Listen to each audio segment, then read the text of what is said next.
Good morning बच्चों।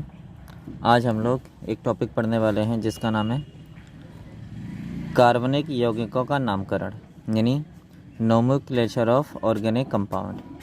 तो जब भी किसी कार्बनिक यौगिक का नामकरण करना होता है तो नामकरण करने के लिए दो विधि प्रयोग में लाई जाती हैं। पहली है ट्रिवियल सिस्टम, दूसरी है IUPAC सिस्टम। ट्रिवियल सिस्टम, इसको निरर्थक नाम पद्धति या साधारण नाम पद्धति भी कहते हैं, और IUPAC को IUPAC नाम पद्धति कहते हैं। यहाँ पर हम लोग IUPAC पद्धति के बारे में पढ़ेंगे। अगर हम कार्बन परमाणु की बात करें तो अगर कार्बन 1 होगा तो उसको मैथ कहेंगे, कार्बन 2 होगा तो उसको एथ कहते हैं, कार्बन 3 होता है तो उसको प्रोप, 4 होता है तो ब्यूट, 5 होता है तो पेंट, 6 होता है तो हेक्स, 7 पर हेप्ट, 8 पर ऑक्ट, 9 कार्बन होंगे तो नॉन, और 10 कार्बन होंगे तो डैक बोला जाएगा। फिर 11, 12 ये सब चलेंगे, लेकिन हमें 10 तक ही काफ़ी है, 12th क्लास तक। 10th, 11th, 12th ये तीनों क्लास के लिए 10 कार्बन काफ़ी होते हैं। उसके बाद हम लोग बात करते हैं क्रियात्मक समूह की। तो हमारे पास ये कुछ क्रियात्मक समूह दिए हुए हैं, जैसे सबसे पहला है कार्बोक्सिलिक अम्ल, दूसरा है सल्फोनिक अम्ल, तीसरा है एस्टर हाइड्रोक्सिलिक समूह यानी एल्कोहल, उसके बाद aldehyde, ketone, acid halide, acid amide, amine, प्राथमिक अमीन, द्वितीयक, तृतीयक, cyanide, isocyanide, ether, nitro alkane, alkyl nitride और थायो ईथर। ये कुछ हमारे पास क्रियात्मक समूह दिए हुए हैं। इनका सफिक्स और प्रीफिक्स हमें पता होना चाहिए, ठीक है। उसके बाद हम बात करते हैं सीधे IUPAC की। IUPAC की अगर हम बात करें तो सबसे पहला जो नियम है वो ये है, सबसे लंबी कार्बन श्रृंखला का चुनाव। यानी हम क्या करते हैं, जब भी कोई हमें यौगिक दे रखा होगा तो हम लोग सबसे पहले सबसे लंबी कार्बन श्रृंखला का चुनाव करते हैं। जैसे ये एक यौगिक दिया हुआ है, 1 2 3 4, इसमें 4 कार्बन है, 1 2 3 4 5 6, इसमें 6 हैं। पहले वाले की बात करें तो पहले में 1 2 3 4 थे। इधर बात करें 1 2 3 4 5 6 थे। अगर यहाँ से काउंट करते हैं तो 1 2 3 4 5, 1 2 3 4, तो सही कौन सी है जिसमें सबसे ज़्यादा कार्बन आते हैं, 6 कार्बन परमाणु, ये सही मानी जाएगी। ठीक है, इतना समझ में आ गया। तो पहला नियम है कि सबसे लंबी कार्बन श्रृंखला का चुनाव करना है। दूसरा जो नियम है वो होता है मूल श्रृंखला का संख्याकरण। अब नामकरण कैसे करेंगे, कहाँ से नंबरिंग स्टार्ट करेंगे, तो नंबरिंग वहाँ से शुरू की जाती है जहाँ से क्रियात्मक समूह पास होते हैं। जैसे अब हमारे पास ये एक यौगिक है, एक यौगिक है, इसके लिए काउंटिंग देखें, 1 2 3 4, 1 2 3 4, दोनों तरफ से सही है, ये भी सही है और ये भी सही है। अगर ये हमें कंपाउंड दे रखा हो और यहाँ पे एक साइड चेन निकली हुई है, नीचे कार्बन है, इसकी नंबरिंग उसने कैसे की, 1 2 3 4, यानी जो साइड चेन है वो तीसरे नंबर पे आती है, तो उसने गलत बोल दिया, नहीं ये गलत है। तो नंबरिंग कहाँ से करनी है, जहाँ से क्रियात्मक समूह या जो साइड चेन है वो नज़दीक हो। तो 1 2, तो यहाँ पर जो साइड चेन है वो दूसरे नंबर पर आ रही है, तो ये सही है।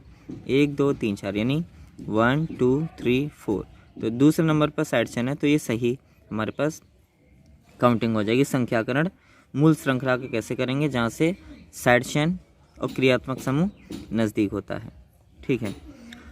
अब आगे बढ़ते हैं। तीसरा कह रहा है पूर्व लग्नों की क्रम व्यवस्था। हमें पहले पूर्व लग्न लगाने हैं और उसके बाद लास्ट में अनुलग्न लगाने होते हैं। इस तरीके से हमें नाम बनाना है। कैसे, जैसे एक हमारे पास यौगिक दिया हुआ है CH3 CH, CH CH2 CH CH3 CH3 CH3 Cl। अब नंबरिंग कहाँ से की, यहाँ से, क्योंकि यहाँ से क्रियात्मक समूह नज़दीक है। 1 2 3 4 5 6 कार्बन पर क्या होता है, हेक्स, तो उसने क्या लगा दिया, हेक्स। सब पे सिंगल बॉन्ड है तो हेक्सेन, तो क्या नाम हो गया इसका, हेक्सेन नाम हो गया। अब कौन कौन जुड़ा हुआ उससे, 5 पर मिथाइल, 3 पे मिथाइल और 2 पे क्लोरो।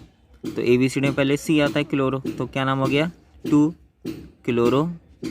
3 पर और 5 पर दोनों पे मिथाइल है, तो 3,5 डाई मिथाइल, और लास्ट में तो हेक्सेन है ही।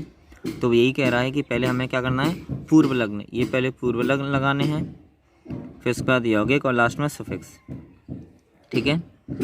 अब वो कह रहा है कि असंतृप्त हाइड्रोकार्बन का नामकरण कैसे करेंगे, जहाँ से डबल बॉन्ड या ट्रिपल बॉन्ड नज़दीक होता है काउंटिंग वहीं से होगी। जैसे ये एक यौगिक है तो उसने यहाँ से काउंटिंग की 1 2 3, तो डबल बॉन्ड तीसरे नंबर पर आ रहा है जो कि उसने बोल दिया गलत है। यहाँ से देखेंगे 1 2 3 4, तो डबल बॉन्ड पहले नंबर पर है, तो ये उसकी नंबरिंग बिल्कुल सही मानी गई है। ठीक है, समझ में आ गया। तो यहाँ पर और भी बहुत सारी हैं, कौन कौन सी काउंटिंग गलत है और कौन कौन सी काउंटिंग सही है। तो डबल बॉन्ड जहाँ से नज़दीक है 1 2, तो ये सही है। जहाँ से डबल बॉन्ड दूर है वो गलत हो जाएगा। अब अगर कहीं ट्रिपल बॉन्ड भी है और डबल बॉन्ड भी है तो नंबरिंग कहाँ से होगी, तो नंबरिंग ट्रिपल बॉन्ड जहाँ से नज़दीक होता है वहाँ से होती है, तो ये सही माना जाएगा। डबल बॉन्ड जहाँ से नज़दीक है वहाँ से काउंटिंग करोगे तो वो गलत हो जाएगा। नंबरिंग ट्रिपल बॉन्ड से ही शुरू होती है। ठीक है, अब एक ये हमारे पास यौगिक है, इसका नामकरण करते हैं।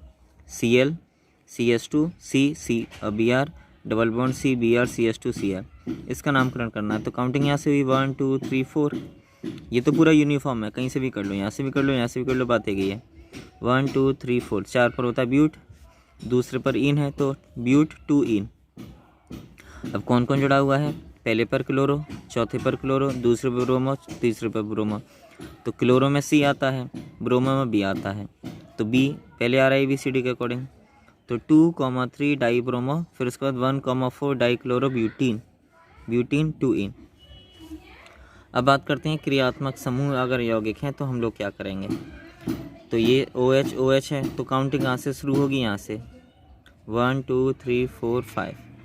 ठीक है, और यहाँ से काउंटिंग करते हैं तो 1 2 3 4 5, तो यहाँ पर क्या आएगा, 5 पर आएगा। 1 2 दूसरे नंबर पर OH है, 3 4 4 पर साइड चेन है। यहाँ से करेंगे तो 1 2 दूसरे पर OH है और दूसरे पर ही हमारे पास ये पूरा इथाइल ग्रुप जुड़ा हुआ है। 4 5, यहाँ से फिर 5 पर आएगा। ठीक है, लास्ट में 6 हो गया। तो हमें क्या करना है, लंबी भी क्या क्या रूल है। नंबर 1, चेन लंबी होनी चाहिए। डबल बॉन्ड ट्रिपल बॉन्ड क्रियात्मक समूह या साइड चेन नज़दीक होनी चाहिए, उसी के अकॉर्डिंग हम लोग इसका नामकरण करेंगे। ठीक है, तो ये कुछ यौगिक दिए हुए हैं। मैं ये हमारे पास पूर्वलग्न और अनुलग्न दिए हुए हैं कुछ क्रियात्मक समूहों के। ठीक है, ये वैसे मैं लिखा चुका हूँ बच्चों को। अब मैं कुछ फ़ोटो भेज देता हूँ जिसमें आप लोग देख लेना कि कैसे कैसे क्रियात्मक समूह होते हैं।